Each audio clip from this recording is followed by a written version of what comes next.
cities are the interesting place to be. It's where innovation is, technology, new kinds of governance. And young people want to be where they can date, they can go out, they can have a job, and that means cities. The challenges of cities in general, and megacities in particular, are many. People are moving to the cities in mass.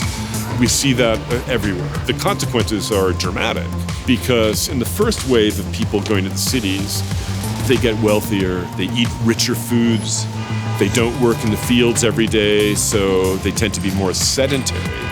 And this, of course, we're seeing a huge increase in diseases that are linked to that kind of lifestyle, including, obviously, type 2 diabetes. The problems are so vast. Rapid urbanization in Asia, in the Middle East, is really the next big thing that we face as a human species. You know, at the end of this process, 3/4 of the world's population will live in cities. Cities can, in fact, now lead the way to finding solutions because there are innovators all around the world that are coming up with amazing solutions to urban challenges. There's a great startup company in urban agriculture that produce probably the most delicious vegetables I've ever had on big industrial rooftops. And I think in just this one small field of urban agriculture, we're going to see massive innovation in the next few years. Because if you think of it, it makes more sense to grow, let's say, corn or oranges on a rooftop in Manhattan than have them shipped 3,000 miles from California.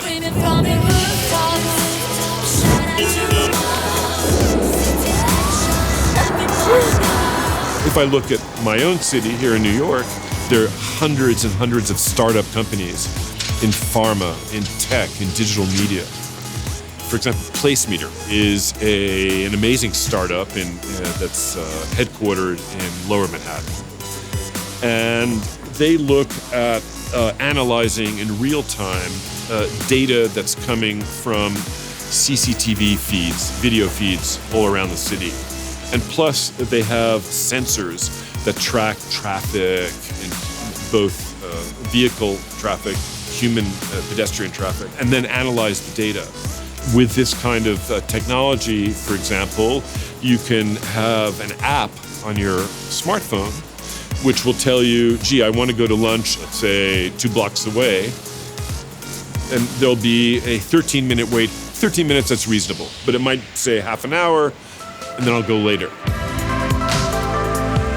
Many of the apps, if you think about it, have to do with making the city a better place to live. It's Uber, finding a taxi. It's Yelp, where should I go eat? We're going to see more and more of these kinds of innovations that will directly impact, in a positive way, the lives of city dwellers. I think that cities can drive a lot of the solutions. They can be very positive vectors of progress. Urban life may lead to greater type 2 diabetes, but urban life will also be the solution to that. The wealthier a population gets, the more they do start caring about health. We see a huge amount of New Yorkers biking, jogging, going to organic food markets, thinking seriously about sourcing their food. That maybe, industrial agriculture, industrially produced meat is not the best way to go. I think we're seeing a real transformation of urban life into something much richer, much healthier. So it's in cities that we're going to find solutions, not elsewhere.